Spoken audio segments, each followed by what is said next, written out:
আপনি আমাকে বলেন আমরা আপনার নিকটে সাহায্য চাই, আপনার নিকটে ইবাদত করি। পরের দিন চেয়ারম্যানকে গিয়ে বলেন আপনার নিকটে সাহায্য চাই, আপনার ইবাদত। পরের দিন এমপিকে গিয়ে বলেন আপনার নিকটে সাহায্য, আপনার নিকটে ইবাদত করি। কথার কোনো ভ্যালু আছে? কোনো ভ্যালু নাই। ইয়াকা না'বুদু ওয়া ইয়াকা নাস্তাঈন, অনলি অন, একমাত্র, শুধুই শুধু আপনারই ইবাদত করি, আপনার নিকটেই চাই, আপনি ব্যতীত কারো নিকটে চাই না, আর কারো দাসত্ব করি না। এর নাম হলো ইয়াকা না'বুদু ওয়া ইয়াকা নাস্তাঈন। এটা হলো ইবাদতে, দাসত্বে আল্লাহর একত্ববাদ, আল্লাহ সুবহানাহু ওয়া তাআলার একত্ব ও অদ্বিতীয়ত্ব। এটাই ইসলামের সৌন্দর্য। এটা ইসলাম কি জন্য করতে চায়?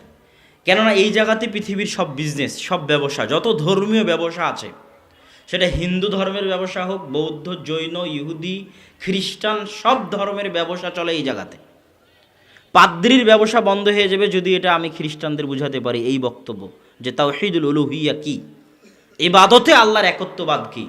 রাব্বির ব্যবসা বন্ধ হয়ে যাবে যদি আমি ইহুদিদের বুঝাতে পারি যে তাওহীদ কি জিনিস, তাওহীদুল উলুহিয়া। যেমন আবু জাহালের ব্যবসা বন্ধ হয়ে গেছিল আল্লাহ রাসূল যখন বুঝাচ্ছিল তাওহীদুল উলুহিয়া কি।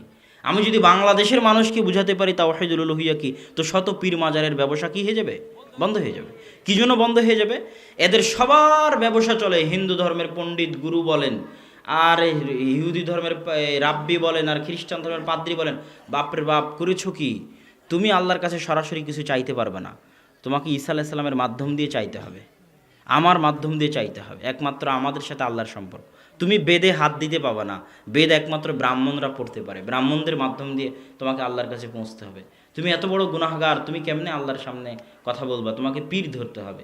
মাধ্যম ছাড়া, ওসিলা ছাড়া তুমি তো আল্লাহর কাছে চাইতে পারবা না।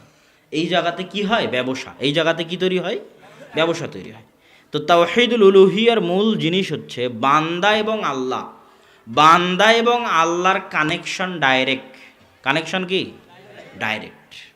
এখানে কোনো ভায়া ওয়াস্তা মাধ্যম নাই। যত বড় গুনাহগার হোক, যত বড় গুনাহগার, পৃথিবীর সবচেয়ে বড় কাফের ফেরাউনেরও কানেকশন আল্লাহর সাথে কি? ডাইরেক্ট। যদি ফেরাউন ঈমান আনতে চাইতো, যদি ফেরাউন দাসত্ব করতে চাইতো, এটা উদাহরণ দেখেন। যদিও এটা আমার বক্তব্যের বিষয় নাই, বলতে গিয়ে এইদিকে চলে আসলাম, দিয়ে এটা বলেই শেষ করে দিচ্ছি। একজন ব্যক্তি ৯৯ জনকে হত্যা করেছে, বনি ইসরায়েলের ঘটনা, বুখারীর হাদিস। হত্যা করার পর একজনকে গিয়ে বলতেছে, আলেমকে গিয়ে বলতেছে আমি ক্ষমা চাই, আল্লাহর নিকটে ক্ষমা চাইতে চাই। কেমনে চাইবো? সে বলছে ৯৯ জনকে হত্যা করে আবার ক্ষমা হয় নাকি? তোমার কোনো ক্ষমা নাই। তখন ওকেও হত্যা করে দিয়েছে, ১০০টা পূর্ণ করেছে। ১০০ জন নিরপরাধ মানুষকে হত্যা করেও এখন ক্ষমার জন্য ওকে কেউ বলেছে অমুক গ্রামে গেলে তুমি ক্ষমা পেতে পারো। তো অমুক গ্রামে যেতে যেতে রাস্তার মধ্যে মৃত্যু চলে এসেছে, জান্নাত জাহান্নামের ফেরেশতারা গন্ডগোল লেগেছে, তাকে কোথায় নিয়ে যাবে? আল্লাহ যে গ্রামের দিকে যাচ্ছিল ওই গ্রামকে বললো তুমি একটু কাছিয়ে আসো, আর যে গ্রাম থেকে যাচ্ছিল ওই গ্রামকে বললো তুমি একটু দূরে চলে যাও। ফেরেশতাদের বললো তোমরা মেপে দেখো কোন গ্রামের বেশি নিকটবর্তী। যে গ্রামে তওবা করতে যাচ্ছিল ওই গ্রামের বেশি নিকটবর্তী হলে তাকে তোমরা জান্নাতি হিসেবে গণ্য করো। তো এই লোকটা কি আল্লাহর কাছে ক্ষমা চেয়েছে? এটা একটু সবাইকে কথা বলতে হবে। এই লোকটা কি আল্লাহর কাছে এখনো ক্ষমা চেয়েছে? চায়নি। মাত্র চাওয়ার কি পোষণ করেছে?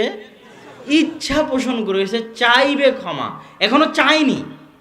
তাহলে যে এখনো চায়নি, চাইবে মাত্র, তাকে বাঁচানোর জন্য, জান্নাতে নেওয়ার জন্য, ক্ষমা করার জন্য আল্লাহ কৌশল অবলম্বন করছেন। আল্লাহু আকবার। আর আমি আল্লাহর কাছে চাইবো তাই নাকি মাধ্যম লাগবে? সারা পৃথিবীর যত মানুষ আমাকে ভালোবাসে তার চাইতে আমাকে সবচেয়ে বেশি ভালোবাসে আমার সৃষ্টিকর্তা আল্লাহ। আমার মা, আমার ছেলে, আমার স্ত্রী, আমার বাপ, সকলের চাইতে আমাকে বেশি ভালোবাসে আমার সৃষ্টিকর্তা আল্লাহ। এটাই বান্দার সাথে সৃষ্টিকর্তার সম্পর্ক, এবং এখানেই আত্মার প্রশান্তি। কোনো কিছু দিয়ে আত্মা প্রশান্ত হবে না, টাকা দিয়ে আত্মা ঠান্ডা হবে না, এসি রুম দিয়ে আত্মা ঠান্ডা হবে না। আজকে আপনি সুখ পেতে পারেন কিন্তু মানসিক প্রশান্তি পাবেন না। টাকার উপর শুয়ে থেকেও রাত্রেবেলা ঘুম হবে না। মানসিক প্রশান্তি আত্মা তখনই পায় এ যার কাছ থেকে এসেছে তার সাথে যখন তার সম্পর্ক তৈরি হয়। এই শরীরটা তো দুনিয়াতে তৈরি হয়েছে মায়ের পেটে, কিন্তু রূহ কি মায়ের পেটে তৈরি হয়েছে? রূহ কোথায় থেকে এসেছে? আসমান থেকে, আল্লাহর নিকট থেকে এসেছে। এই জন্য রূহকে বিজ্ঞান ধরতে পারে না, কোত্থেকে আসলো আর কোথায় গেল। করোনা ভাইরাসের মধ্যে কত আইসোলেশনের মধ্যে থেকে, হোম কোয়ারেন্টাইনের মধ্যে থেকে, আইসিইউর মধ্যে থেকে অক্সিজেন দিয়ে রেখে রুহকে আটকানো গেছে? যায়নি। কিভাবে বের হয়, কোথায় থেকে আসে, কোথায় যায়, তাও বিজ্ঞান বলতে পারবে না। তো এই রুহ প্রশান্ত হবে তখন, এ যার কাছ থেকে এসেছে তার সাথে সম্পর্ক তৈরি হবে যখন। ওটা কি আল্লাহ কোরআনে বলেছে, আলা বিযিক্রিল্লাহি তাতমাইন্নুল কুলুব, মহান আল্লাহর স্মরণে তোমাদের আত্মাগুলো প্রশান্ত হয়। মহান আল্লাহর স্মরণ করলে আত্মাগুলো কি হয়? এটা আত্মার খাদ্য। পেটে খাবার না থাকলে যেমন পেট চোচো করে, যখন মানুষ আল্লাহকে স্মরণ করে না তখন আত্মা ছটপট করে। এই জন্য বলা হয়েছে কি জানেন, রব্বানা যালামনা আনফুসানা ওয়া ইল্লাম তাগফির লানা ওয়া তারহামনা লানাকুনান্না মিনাল খাসিরিন। হে আল্লাহ, আমি আমার আত্মার উপর অত্যাচার করেছি, আমার আত্মা অত্যাচারে ছটপট করছে। বলা হয়নি যে আল্লাহ গুনাহ করেছে। আল্লাহুম্মা ইন্নী যালামতু নাফসি, হে আল্লাহ, আমি আমার আত্মার উপর অত্যাচার করেছি, অত্যাচারের কারণে আত্মা ছটপট করতেছে। বলা হয়নি যে গুনাহ করেছি। কেননা প্রত্যেকটা গুনাহ যেটাতে আল্লাহর অবাধ্যতা করা হয় সেটাতে অন্তরে কালো দাগ পড়ে, আর অন্তর ছটপট করে। ওই ছটপটের ঠেলাই দেখবেন আত্মহত্যা করে দুনিয়া থেকে চলে গেছে। ওই ছটপটানির কারণে রাত্রে ঘুম হয় না, ওই ছটপটানির কারণেই পরিবারে শান্তি নাই, ওই ছটপটানির কারণেই বাড়িতে শান্তি নাই, স্বামী স্ত্রীর মধ্যে মিল নাই, সন্তান বাপের মধ্যে সম্মানবোধের সম্পর্ক নাই, সমাজে শান্তি নাই, দেশে শান্তি নাই। এই জন্য আল্লাহর স্মরণ হচ্ছে অন্তরের খাদ্য, এবং আল্লাহ এটা পছন্দ করেন যে মানুষ আল্লাহকে স্মরণ করুক এবং আল্লাহর নিকটে চাক, এটা আল্লাহ পছন্দ করেন। ইউনুস আলাইহিস সালাতু ওয়াস সালাম যখন মাছের পেটে, তখন তিনি বলছেন, লা ইলাহা ইল্লা আনতা সুবহানাকা ইন্নী কুনতু মিনাজ জালিমিন। তো আল্লাহ সুবহানাহু ওয়া তাআলা এই কথা কোরআনে নকল করে আল্লাহ বলছেন, মহান আল্লাহ সুবহানাহু ওয়া তাআলা বলছেন যে লাউলা ইউসাব্বিহ, যদি ইউনুস মাছের পেটে তাসবিহ পাঠ না করত, লা লাবিসা ফীহি ইলা ইয়াউমি ইউবাসুন, তাহলে আমি ইউনুসকে মাছের পেটে রেখে দিতাম কিয়ামত পর্যন্ত। তো ইউনুস যে মাছের পেটে আছে এটা কি আল্লাহ জানে না? ইউনুস তো মনে করতে পারে আমি আল্লাহর নবী, আমি মাছের পেটে আছি, আল্লাহ খোঁজ রাখবেন না? কথা বুঝতে পারেননি মনে হয়। ইউনুস মাছের পেটে আছে আলাইহিস সালাতু ওয়াস সালাম, তিনি মনে করবেন আমি আল্লাহর নবী, আর আল্লাহ জানে যে আমি মাছের পেটে আছি, তো আল্লাহ তো আমার খোঁজ রাখবেন, চাওয়ার কি দরকার, ডাকার কি দরকার? কিন্তু ইউনুস জানে যে আল্লাহ সুবহানাহু ওয়া তাআলা চাওয়া পছন্দ করেন, আল্লাহ সুবহানাহু ওয়া তাআলা তাকে স্মরণ করা পছন্দ করেন। এটাই আল্লাহর চাওয়া যে মানুষ আল্লাহকে স্মরণ করুক। মুসা আলাইহিস সালাতু ওয়াস সালামকে আল্লাহ বললেন, মুসা ইযহাব ইলা ফিরআউন, ফেরাউনের নিকটে যাও। ফেরাউন অহংকারী হয়ে গেছে, চরম অহংকারী। তখন মুসা আলাইহিস সালাম বললেন, আল্লাহ আমার মুখ জিহ্বা তোতলা, আমাকে দিয়ে এ কাজ হবে না। তখন আল্লাহ বললেন, মুসা তুমি বলো, রব্বিশ রাহলি সদরি ওয়া ইয়াসসিরলি আমরি ওয়াহলুল উকদাতাম মিন লিসানি ইয়াফকাহু কওলি। হে আল্লাহ, আমার বুককে প্রশস্ত করে দিন, আমার কাজকে সহজ করে দিন, আমার জিহ্বার জড়তাকে দূর করে দিন, যাতে মানুষ আমার কথা বুঝতে পারে। তো আল্লাহ চাইলে ডাইরেক্ট তো মুসা আলাইহিস সালামের জিহ্বা ঠিক করে দিতে পারতেন। কথা মনে বুঝাতে পারছি না আমি। যখন মুসা আলাইহিস সালাম বলল যে আল্লাহ আমার সমস্যা আমার জিহ্বায়, তখন আল্লাহ বলল যাও তোমার জিহ্বা ঠিক করে দিলাম। এটা কি পারতেন না? এটা না করে আল্লাহ কেন বললেন মুসা তুমি বলো? পাল্টা বলতে বললেন, মুসা তুমি বলো রব্বিশ রাহলি সদরি, আল্লাহ আমার অন্তরকে প্রশস্ত করে দিন, আল্লাহ আমার কাজকে সহজ করে দিন, আল্লাহ আমার জিহ্বার জড়তাকে দূর করে দিন। এ কথা পাল্টা আল্লাহ বলতে বলছেন মুসাকে, অথচ আল্লাহ জানেন মুসার জিহ্বায় সমস্যা, মুসার সাথে কথোপকথন হচ্ছে, আল্লাহ চাইলে ডাইরেক্ট ঠিক করে দিতে পারেন, তা না করে আল্লাহ পাল্টা মুসা আলাইহিস সালামকে বলতে বলছেন তুমি চাও। কেননা আল্লাহ চাওয়া পছন্দ করেন। তাহলে আপনি কোন লাট সাহেব, আপনার সাথে আল্লাহর কোনো সম্পর্কই নাই, আর আপনি আল্লাহর কাছে চান না, এটা অহংকার, এটা আল্লাহ পছন্দ করে না। না চাওয়াটা কি বলেন তো? অহংকার। যত বড় গুনাহগার হন তাতে কোনো যায় আসে না, যত বড় পাপিষ্ঠ হন তাতে কোনো যায় আসে না, কিন্তু চাইতে হবে কার কাছে? আল্লাহর কাছে। আরেকটা কথা বলে আমি আমার আলোচনার দিকে যাই। তো মুসা আলাইহিস সালাতু ওয়াস সালাম বলছেন, আল্লাহ ঠিক আছে, জিহ্বা তো ঠিক হয়ে গেল, আমি একাই যেতে সাহস পাচ্ছি না, আমার ভাইকে সাথে দেন। তো হারুন আলাইহিস সালাতু ওয়াস সালামকে সাথে দেওয়া হলো। তো মুসা আলাইহিস সালামের সব দাবি পূর্ণ করার পর আল্লাহ সুবহানাহু ওয়া তাআলা বলছেন, মুসা ওয়ালা তানিয়া ফি যিকরি, তোমার সব দাবি পূর্ণ করে দিলাম, তুমি এখন ফেরাউনের নিকটে যাচ্ছ। তবে একটা কথা মনে রাখিও, তোমার জিহ্বা ঠিক করে দিয়েছি, ভাইকে সাথে দিয়েছি, লাঠি দিয়েছি, মোজেজা দিয়েছি, সব দিয়েছি, যাচ্ছ ফেরাউনের নিকট নরম ভাষায় কথা বলবে। তবে একটা কথা মনে রাখিও, আমাকে ডাকতে ভুলিও না যেন। লা তানিয়া ফি যিকরি, আমাকে ডাকতে ভুলিও না যেন। সম্মানিত উপস্থিতি, আল্লাহ সুবহানাহু ওয়া তাআলা যেন আমাদেরকে তাকে ডাকার তৌফিক দান করেন, আল্লাহুম্মা আমিন। তো আজকের সংক্ষিপ্ত আমার আলোচনার বিষয়বস্তু হচ্ছে রিজিক। রিজিক এমন এক জিনিস যেটা নিয়ে পৃথিবীর সব মানুষ চিন্তিত থাকে। তো প্রথম আলোচনা হচ্ছে রিজিক কি। মানুষ মনে করে আমি রাত্রে যেটা খেলাম সেটা রিজিক, দুপুরে যেটা খেয়েছি সেটা রিজিক, সকালে যেটা খাবো এটা রিজিক।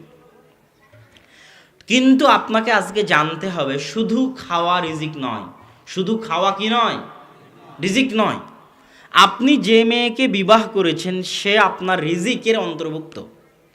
আপনার যে কয়টা সন্তান হয়েছে তারা আপনার কিসের অন্তর্ভুক্ত? রিজিকের অন্তর্ভুক্ত। আজকে চেয়ারম্যান সাহেব চেয়ারম্যান হয়েছেন, এই চেয়ারম্যান হওয়াটা তার কিসের অন্তর্ভুক্ত? রিজিকের অন্তর্ভুক্ত। আমি জ্ঞান অর্জন করেছি, মদিনা বিশ্ববিদ্যালয়ে পড়েছি, দারুল উলুম দেওবন্দে পড়েছি, আমার এই জ্ঞান আমার কিসের অন্তর্ভুক্ত? রিজিকের অন্তর্ভুক্ত। আব্দুর রাজ্জাক বিন ইউসুফ সম্মান অর্জন করেছেন, মানুষের কাছে ভালোবাসা পেয়েছেন, এই ভালোবাসা এই সম্মান কিসের অন্তর্ভুক্ত? রিজিকের অন্তর্ভুক্ত।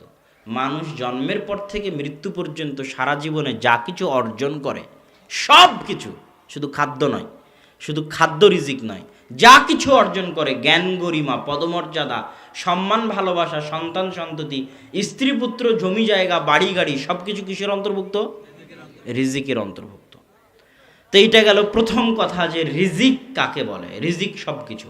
এই জন্য আল্লাহ কোরআনে শিখিয়ে দিয়েছেন, রব্বানা আতিনা ফিদ দুনিয়া হাসানা, হে আল্লাহ আপনি আমাদেরকে দুনিয়ার রিজিকে উত্তম কল্যাণকর জিনিস দান করেন, তথা দুনিয়াতে যা কিছু দিবেন সব কি দিবেন? কল্যাণ দিবেন। যদি বাড়ি দেন কল্যাণকর বাড়ি দিবেন, গাড়ি দিলে কল্যাণকর গাড়ি, যদি দেন স্ত্রী কল্যাণকর, সন্তান দিবেন কল্যাণকর, টাকা পয়সা দিবেন কল্যাণকর, সম্মান দিবেন কল্যাণকর, যা কিছু দিবেন হাসানা উত্তম কল্যাণকর, সবই রিজিকের অন্তর্ভুক্ত। রিজিক কি এই জিনিসটা জানার পরের পয়েন্ট, পৃথিবীর নিষ্ঠুর বাস্তবতা। পৃথিবীর নিষ্ঠুর বাস্তবতা বলতে গিয়ে আল্লাহ সুবহানাহু ওয়া তাআলা কোরআন মাজিদে বলেছেন, আলহাকুমুত তাকাসুর হাত্তা যুরতুমুল মাকাবির। আলহা মানে হচ্ছে খেলনা দিয়ে ভুলিয়ে রাখা। আমি আপনার বাঘেরহাটে এসেছি চাঁদপুর থেকে। চাঁদপুর থেকে হরিণার ঘাটের একটা ঘাট আছে, ওই দিক দিয়ে না এসে আমরা মাওয়া দিয়ে এসেছি।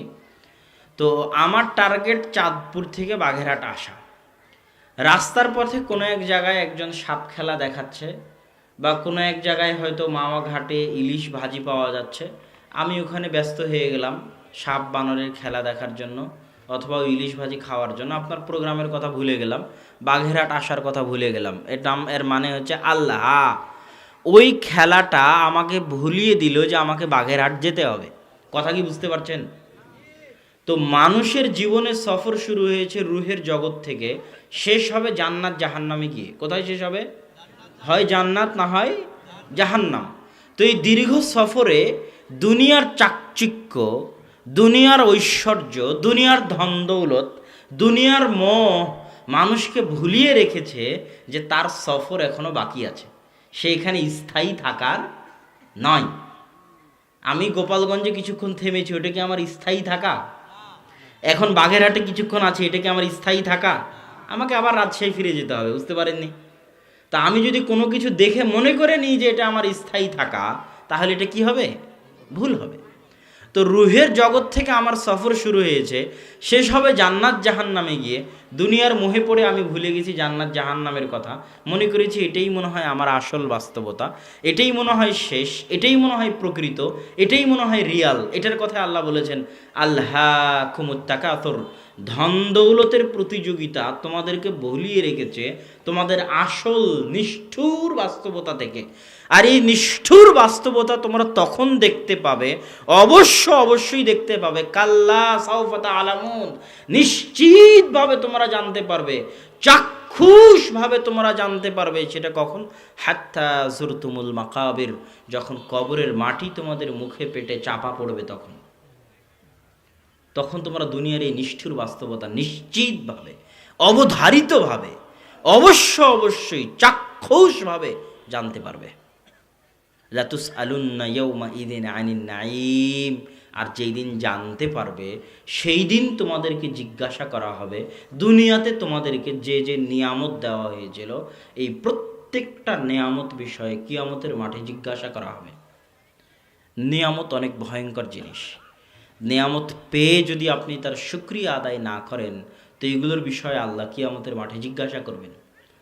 রাসূল সাল্লাল্লাহু আলাইহি ওয়াসাল্লাম একদিন ক্ষুধার্ত অবস্থায় বাড়ি থেকে বের হয়েছে, আবু বকর ওমর ক্ষুধার্ত অবস্থায় বাড়ি থেকে বের হয়েছে একই দিন কাকতালীয়ভাবে, পরস্পরের সাথে সাক্ষাৎ। সবাই বলছে হ্যাঁ আমরা তো এই কারণেই বাড়ি থেকে বের হয়েছি, খাদ্যের অন্বেষণে। এক আনসারির বাড়িতে গিয়ে খাবার হলো, বকরি জবে হলো, রুটি তৈরি হলো।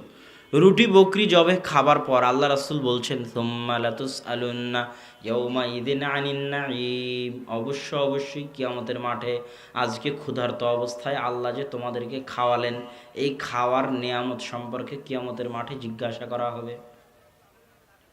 তাহলে দুনিয়ার সব নিয়ামত সম্পর্কে আল্লাহ জিজ্ঞাসা করবেন, দুনিয়ার নিষ্ঠুর বাস্তবতা। রাসূল সাল্লাল্লাহু আলাইহি ওয়াসাল্লাম একদিন এক বাজারের পাশ দিয়ে যাচ্ছেন, মাররা বিসুক, এক বাজারের পাশ দিয়ে যাচ্ছেন। ওই বাজারের পাশে একটা মরা কানকাটা ছাগলের লাশ পড়ে আছে। রাসূল সাল্লাল্লাহু আলাইহি ওয়াসাল্লাম বলছেন হাল আহাদুম মিনকুম ইউহিব্বু আন ইয়াখুযা বিদিনারিন আও দিরহামিন, তোমাদের মধ্যে কেউ কি আছে যেই মরা কানকাটা ছাগলটা কিনে নিবে 1 দিনার দিয়ে, 1 টাকা দিয়ে, 1 দিরহাম দিয়ে? সাহাবীগণ বললেন আল্লাহ রাসূল ফিরি দিলেও তো আমরা এটা নিব না। রাসূল সাল্লাল্লাহু আলাইহি ওয়াসাল্লাম বলেন মাদ দুনিয়া আহওয়ানু ইনদাল্লাহ, আল্লাহর নিকটে দুনিয়া এই মরা কানকাটা ছাগল তোমাদের নিকটে যতটা মূল্যহীন, তোমাদের নিকটে এর যতটুকু মূল্য আছে আল্লাহ সুবহানাহু তাআলার নিকটে এই দুনিয়ার ততটুকুও মূল্য নেই। এই মরা কানকাটা ছাগল তোমাদের নিকটে যেমন মূল্যহীন, আল্লাহর নিকট দুনিয়া তার চেয়ে বেশি মূল্যহীন। আর এক হাদিসে রাসূল সাল্লাল্লাহু আলাইহি ওয়াসাল্লাম বলছেন যে যেটা আপনারা সবাই জানেন যে দুনিয়ার যদি মাছির ডানা সমপরিমাণ মূল্য থাকতো তাহলে কোনো কাফের দুনিয়াতে 1 ঢোক পানি পান করতে পারতো না। অথচ আজকের পৃথিবীতে সবচেয়ে ধনী কিন্তু কাফেরেরাই। মাইক্রোসফটের মালিক বিল গেটস, আর জিও সিম ইন্ডিয়ার মালিক মুকেশ আম্বানি, রিলায়েন্স কোম্পানি, আলিবাবা.কমের মালিক জ্যাক মা, এরা হচ্ছে পৃথিবীর শীর্ষস্থানীয় ধনী। এরা কেউ মুসলমান নয়, তাদেরকে আল্লাহ ধনী করেছে। আল্লাহ সুবহানাহু ওয়া তাআলার পক্ষ থেকে রাসূল সাল্লাল্লাহু আলাইহি ওয়াসাল্লাম বলছেন ইন্নাল্লাহা ইউতিদ দুনিয়া লিমান ইউহিব ওয়া মান লা ইউহিব, আল্লাহ যাকে ভালোবাসেন তাকেও দুনিয়া দেন, যাকে ভালোবাসেন না তাকেও দুনিয়া দেন। আল্লাহর দুনিয়া তার ভালোবাসার প্রমাণ বহন করে না। আবার বুঝেন, আল্লাহ কারুনকে ধন সম্পদের মালিক করেনি, কাফের হওয়ার পরেও আল্লাহ কারুনকে ধন সম্পদের মালিক করেছে। ফেরাউন কাফের হওয়ার পরও ক্ষমতার মালিক করেছে। দাউদ সুলাইমান আলাইহিমা সালাতু ওয়াসসালাম মুমিন হওয়ার পরও ধন সম্পদ ক্ষমতার মালিক করেছেন। তাহলে বুঝা গেল আল্লাহ ধন সম্পদ দুনিয়া ঈমান দেখে দেন না, কার ঈমান আছে আর কার ঈমান নাই এটা দেখে আল্লাহ ধন সম্পদ দেন না। যাকে ভালোবাসেন তাকেও দেন, যাকে ভালোবাসেন না তাকেও দেন। ইউসুফ আলাইহি সালাতু ওয়াসসালাম যখন আল্লাহর নবী, তার পিতা যখন আল্লাহর নবী, তার পিতা যখন তার জন্য চোখের পানি ফেলে অঝর ধারায় দোয়া করতেছেন, দোয়া করতে করতে চোখ অন্ধ হয়ে গেছে ইয়াকুব আলাইহি সালাতু ওয়াসসালাম।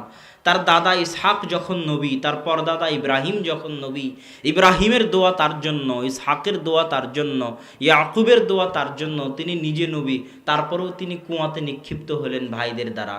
তারপরেও তিনি বাজারে বিক্রি হচ্ছেন কৃতদাস হিসেবে, মানুষের বাড়িতে চাকর হিসেবে কাজ করে খাচ্ছেন, মিথ্যা অপবাদ মাথায় নিলেন, 7 বছর জেল খাটলেন। যখন তিনি নিজে নবী, তার বাপ নবী, তার দাদা নবী, তার পরদাদা নবী, তো আল্লাহ কি ইউসুফকে ভালোবাসতেন না? আল্লাহর ইউসুফকে ভালোবাসার সবচেয়ে বড় প্রমাণ হচ্ছে আল্লাহ ইউসুফকে জেনার মতো মহা অপরাধ থেকে বাঁচিয়ে দিয়েছিলেন।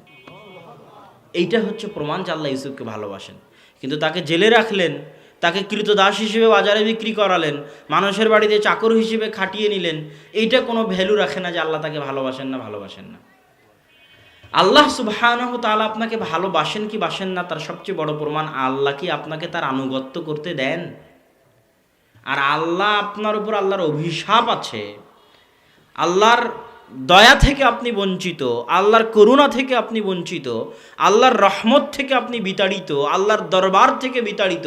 এটার সবচেয়ে বড় প্রমাণ যে আল্লাহ আপনাকে সুদের মতো মহা অপরাধে লিপ্ত রেখেছে, আল্লাহ আপনাকে হারাম ইনকামে লিপ্ত রেখেছে, আল্লাহ আপনাকে তার অবাধ্যতায় লিপ্ত রেখেছে, আল্লাহ আপনাকে ফজরের সালাত আদায় করতে দেয়নি, আল্লাহ আপনাকে তাহাজ্জুদের সালাত আদায় করার সুযোগ দেন না, তৌফিক দেন না। আল্লাহ সুবহানাহু তাআলা আপনাকে হারাম সম্পর্কের মধ্যে নিমজ্জিত। আপনি আল্লাহর দয়ার অভাব নয় যে আল্লাহ সুবহানাহু তাআলার আপনি দয়া অর্জন করতে পারেননি, আল্লাহ সুবহানাহু তাআলার রহমত করুণা অর্জন করতে পারেননি, যে আপনি আল্লাহর রহমত থেকে বঞ্চিত হয়ে আছেন, তার দরবার থেকে বিতাড়িত হয়ে আছেন। এটাই আপনার জন্য সবচেয়ে বড় শাস্তি, এটাই আপনার জন্য সবচেয়ে বড় আযাব। তো আমরা বলছিলাম যে আল্লাহ সুবহানাহু তাআলা দুনিয়ার নিষ্ঠুর বাস্তবতা বলছেন, যে দুনিয়ার মূল্য তার নিকটে কেমন। কোরআনের কিছু আয়াতে আল্লাহ সুবহানাহু তাআলা বলেছেন, একটা ছোট বাচ্চা, সারমর্ম, একটা ছোট বাচ্চা নদীর ধারে গিয়ে একটা বালু দিয়ে ঘর তৈরি করলো, ঘরটা ভেঙে দিয়ে চলে আসলো। ওই ছোট বাচ্চার নিকটে ঘরের মূল্য যেমন, আল্লাহর নিকটে এই দুনিয়ার মূল্য ততটুকুও নয়। একটা ছোট বাচ্চা পুতুল বানালো, পুতুলটা ভেঙে দিল, ওই পুতুলের মূল্য ছোট বাচ্চার নিকটে যেমন, আল্লাহর নিকটে এই দুনিয়ার মূল্য ততটুকুও নয়। অথচ আপনি দেখেন গুলশানে একটা জমির দাম কত হবে, বসুন্ধরা ধানমন্ডিতে 1% 1 ডেসিমিল জমির দাম কত হবে, লন্ডনে কত হবে, নিউ ইয়র্কে গেলে কত হবে, সিলিকন ভ্যালিতে গেলে কত হবে, মুম্বাইয়ে কত হবে, হংকংয়ে কত হবে, বেইজিংয়ে কত হবে। সারা পৃথিবীর সব জমি যদি আপনি কিনতে চান কত হবে? সারা জমির 100 বিঘা কোটি বিঘা জমি কিনতে চাইলে কত দাম হতে পারে? সারা পৃথিবীতে যত ফসল হাজার লক্ষ বছর উৎপাদিত হয়েছে, আজ হচ্ছে, আগামীতে হবে, তার দাম কত হতে পারে? সারা পৃথিবীর নিচে যত গ্যাস আছে, স্বর্ণ আছে, খনিজ আছে, তার দাম কত হতে পারে? আল্লাহ বললেন যে এগুলো সব কিছুর দাম তার নিকটে মাছির ডানার সমানও নয়, তার নিকটে মরা কান কাটা ছাগলের সমানও নয়। এটা দুনিয়ার বাস্তবতা। রাসূল সাল্লাল্লাহু আলাইহি ওয়াসাল্লাম দুনিয়ার নিষ্ঠুর বাস্তবতা বুঝাতে গিয়ে বলছেন, ইয়াকুলু ইবনু আদম মালি মালি মালি। আদম সন্তান বলে আমার টাকা আমার টাকা আমার টাকা। আরে আদম সন্তান, টাকা দিয়ে তুমি করো কি? টাকা দিয়ে তুমি খাও, সারা মাসের খাবারের খরচ বহন করা লাগে টাকা দিয়ে, বড় খরচ। তো মা আকালা ফাফনা, যা খাও তা তো হজম হয়ে নষ্ট হয়ে যায়। আল্লাহ রাসূলের হাদিস বলছে, আমি অনুবাদ করছি। টাকা দিয়ে তুমি করো কি? জামা কাপড় কিনো। মা লাবিসা ফাআবলা, যে জামা কাপড় কিনো ওগুলো ছিঁড়ে যায়, পুরাতন হয়ে যায়। 5 বছর 10 বছর আগে ছোটোবেলায় যে জামা পরেছিলেন ওটা আছে এখন? 10 বছর আগের জামা কি আপনার কাছে আছে? নাই। আজকে 7 দিন আগে যে খাবার খেয়েছিলেন ওই খাবার আছে? খাবারের স্বাদ তো মুখের মধ্যে কয়েক সেকেন্ড, তার আগেও কিছু নাই, পরেও কিছু নাই। রাসূল সাল্লাল্লাহু আলাইহি ওয়াসাল্লাম বলছেন, খাও নষ্ট হয়ে যায়, জামা কাপড় কিনো পুরাতন হয়ে যায়, ছিঁড়ে যায়। এর বাইরে যা কিছু করো, এর বাইরে মানুষ কি করে? জমি কিনে, বাড়ি করে, গাড়ি কিনে, তো এর ব্যাংক ব্যালেন্স তৈরি করে। এর বাইরে তুমি যা কিছু করো সব কিছু অন্যের, খালি মরে দেখো। সব কিছু অন্যের, শুধু কি করে দেখো? মরে দেখো। মরা মাত্রই তোমার ছেলে, তোমার ধন সম্পদ, ব্যাংক ব্যালেন্স, বাড়ি গাড়ি নিয়ে মারামারি লাগবে, যেমন তুমি তোমার বাপেরটা নিয়ে লেগেছিলে।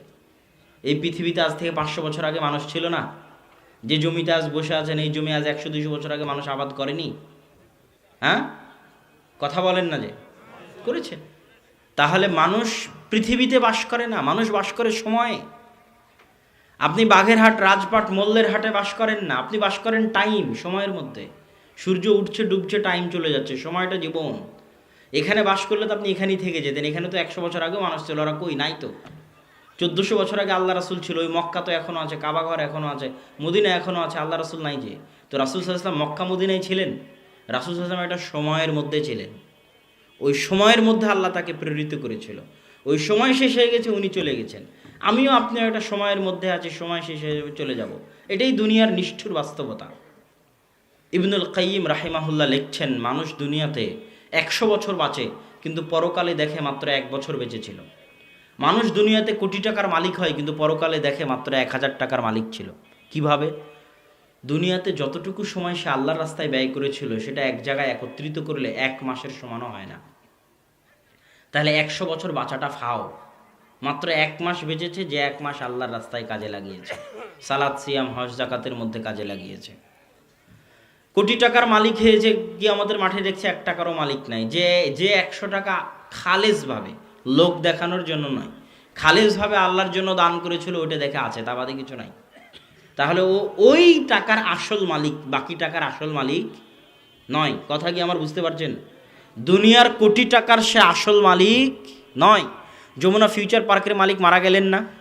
যমুনা ফিউচার পার্কের মালিক প্রকৃত অর্থে এখন যে যমুনা ফিউচার পার্ক আছে সেটার কি প্রকৃত আসল মালিক? না উনি যেটা নিয়ে পরকালে গেছেন সেটার আসল মালিক? যেটা নিয়ে পরকালে গেছেন ওটার আসল মালিক। আর দুনিয়ার এই মালিকানা হস্তান্তরযোগ্য, ওটা হস্তান্তরযোগ্য নয়। এটাই ইবনুল কাইয়িম রাহিমাহুল্লাহ বুঝাতে চেয়েছেন। আর নিয়ত এমন শক্তিশালী, এমন পাওয়ারফুল, নিয়ত এমন শক্তিশালী, এমন পাওয়ারফুল যে দুনিয়ার সব কাজ নেকিতে পরিণত করা সম্ভব নিয়ত দিয়ে। যে কাজ করেননি ওই কাজের নেকি পাবেন নিয়ত দিয়ে। আল্লাহ যদি আমার টাকা হয় আগামী বছর এই প্রোগ্রামের সব মানুষকে খাওয়াবো, পারেন আর না পারেন এই নিয়তের কারণে আপনি নেকি পাবেন। এটা ইসলামের মহত্ব, আল্লাহর রহমত, দয়া। শুধু তাই নয়, আপনি যদি গুনাহের নিয়ত করেন আর গুনাহ না করেন, করতে না পারেন, তোর জন্য কোনো গুনাহ লেখা হবে না।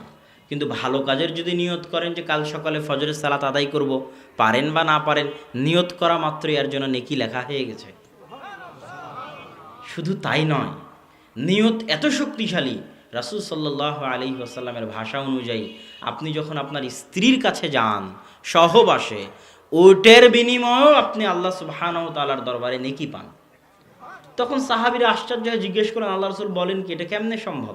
তখন রাসূল সাল্লাল্লাহু আলাইহি ওয়াসাল্লামের ভাষার সারমর্ম হচ্ছে, আল্লাহ সুবহানাহু ওয়া তাআলা এত অদয়ালু, এত অমেহেরবান, আল্লাহর মেহেরবানি, আল্লাহর দয়ার এত কমতি হয়ে যায়নি যে বান্দা যে কাজ হারামভাবে করবে ওটার জন্য আল্লাহ গুনাহ দিবে, আর ওই কাজ হালালভাবে করলে আল্লাহ নেকি দিবেন না।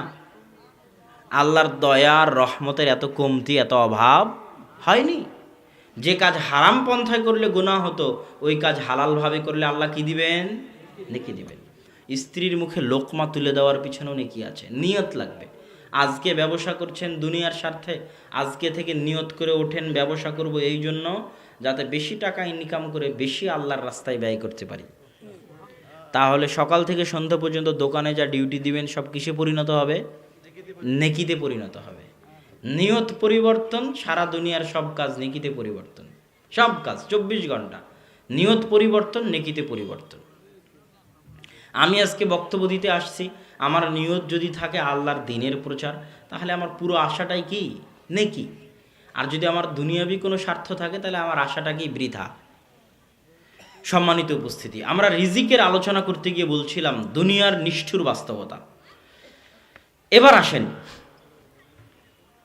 রিজিক কি আল্লাহ সুবহানাহু ওয়া তাআলার হাতে না মানুষের হাতে? এইটা কি মানুষ মুখেই বলে না অন্তরে বিশ্বাস করে? মানুষ অধিকাংশ কিন্তু মুখে বলে, অন্তরে বিশ্বাস করে না।